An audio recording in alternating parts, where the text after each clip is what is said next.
কি হয়েছে?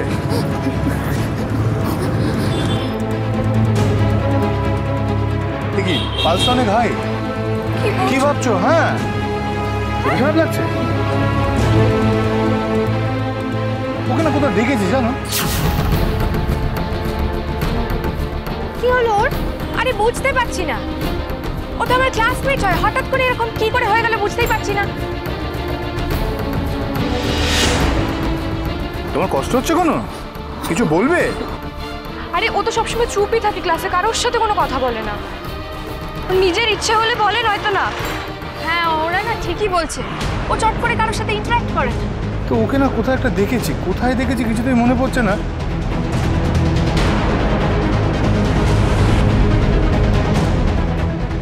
আরে তুমি ওসব ছাড়ো, ও হাত পা কিরকম ছেড়ে দিচ্ছে দেখতে পাচ্ছ? ধরো তো ওই অটো অ্যাম্বুলেন্সে তোলা। দাও দাও।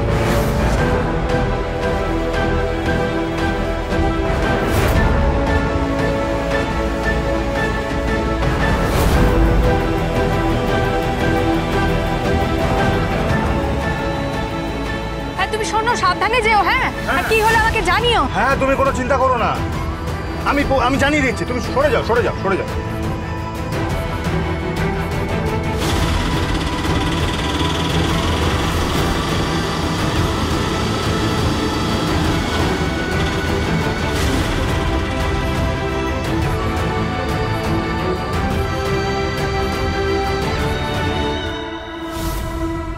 মামা, ও মামা, মা গা তো জ্বরে পুড়ে যাচ্ছে, জলপট্টি দিয়েও কোনো কাজ হচ্ছে না, এত টেম্পারেচার। কি করবো শিব? জানি না, আমার তো ভালো ঠেকছে না শিব, ভালো ঠেকছে না, কষ্ট হচ্ছে। কোথায় কষ্ট হচ্ছে রে বেলা? মাথায়। মাথায়? এ বাবা, এই মাথা রক্ত উঠে গেল নাকি রে? মানে কি বলছো তুমি?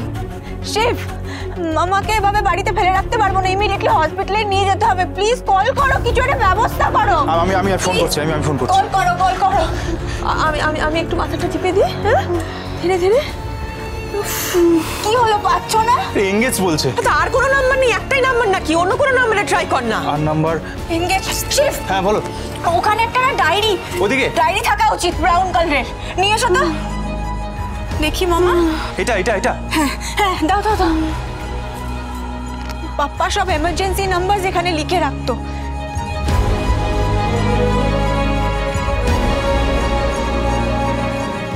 মামা, এটাও এঙ্গেজড। আমি কি করব তাহলে? মামাকে হসপিটালে নিয়ে যাবো কি করে? মেজদা, আচ্ছা মেজদাকে বললে কেমন না? ওর তো অটো অ্যাম্বুলেন্স আছে। প্লিজ কল করো এভরিওয়ানকে, এক্ষুনি কল করো। এটা বেজিয়ে দাও।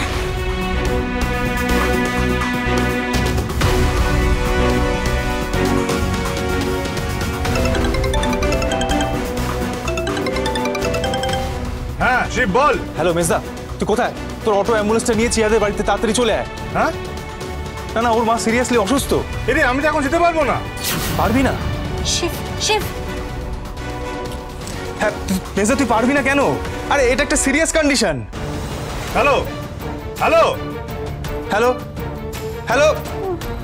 কেটে গেল। তুমি কি মামাকে পছন্দ করো না বলে এলে না এন্ট্রিম্যান? বুঝতে পারছি না, কেটে গেল ফোনটা। কোনো সিরিয়াস কন্ডিশন মনে হচ্ছে। ও আজ অব্দি কোনোদিন বাড়ির কোনো দায়িত্ব পালন করেছে? প্রমাণ পেলি তো আর একবার? দেখলে জিয়া? আচ্ছা একটা কথা বলি, অ্যাম্বুলেন্স না পাওয়া গেলে কি এই মানুষটাকে, এরকম অসুস্থ মানুষটাকে এরকমভাবে ঘরে ফেলে রাখা হবে? একটা ডাক্তার কল কর না, ডক্টর এসে তো দেখো। আমাদের হাউস ফিজিশিয়ানও তো আউট অফ স্টেশন বদলালো, আমি কিছু বুঝছি কি করবো? আমার মামাকে হসপিটালে কি করে নিয়ে যাব?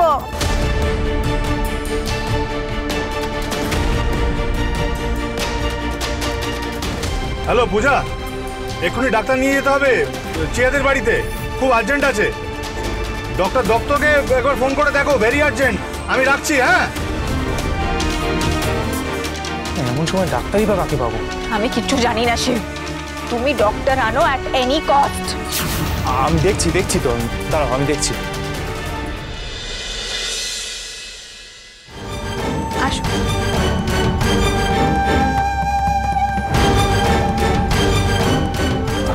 ঠিক আছে, চিন্তা করবেন, আমি দেখছি।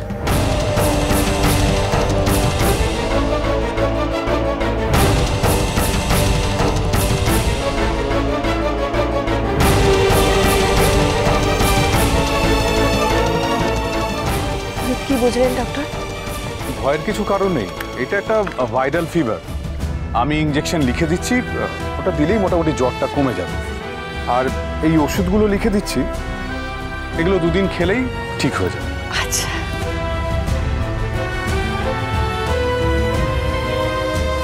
দি ভাগ্যিস তুমি ঠিক সময় ডক্টরকে আনলে। তোমার অ্যাংরিম্যানই তো বললো ডক্টর দত্তকে নিয়ে আসতে, ও নিজে আসতে পারলো না।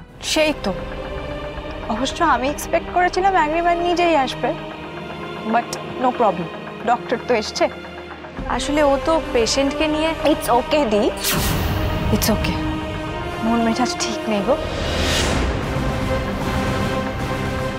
ঠিক লাগছে বাবা? জিয়া আর বন্ধু কি মিস্টার মাথা গরমকে ভুল বুঝলো? পেশেন্ট এখন স্টেবল, বিপিটা হঠাৎ হাই হয়ে গেছিল। আমি ইঞ্জেকশন দিয়েছি, মনে হয় না আর কোনো সমস্যা হবে। আপনি ওকে নিয়ে যেতে পারেন। ওকে, থ্যাংক ইউ ডক্টর। কি কেমন লাগছে এবার? এসো এসো, ওঠো ওঠো। এখন শরীরটা ঠিক লাগছে তো? হ্যাঁ, চলো আমি তোমাকে তোমার কলেজে ড্রপ করে দিই। এসো।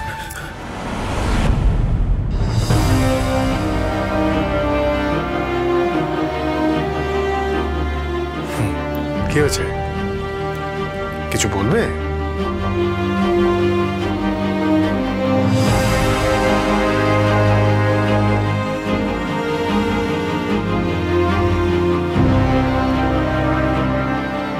তুমি কিছু বলবে আমাকে?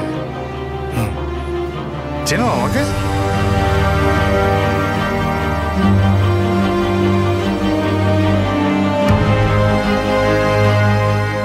জানো, আমার তোমার খুব চেনা চেনা লাগছে। কোথায় যেন একটা দেখেছি তোমাকে। তুমি কথা বলছো না কেন, বলো।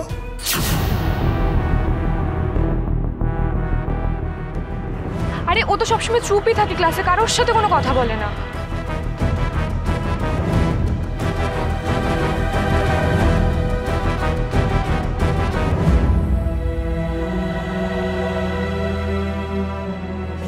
Doctor, any problem with him? আমার কি মনে হয় জানেন, ছেলেটি একটা ট্রমার মধ্যে দিয়ে যাচ্ছে, তাই মাঝে মাঝে এরকম বিহেভ করছে। কি বলতে চাইছে সেটা অনেক সময় এক্সপ্রেস করা সম্ভব হয় না, অনেক সময় এরকম হতেই পারে। হ্যাঁ, আমার তাই মনে হয়।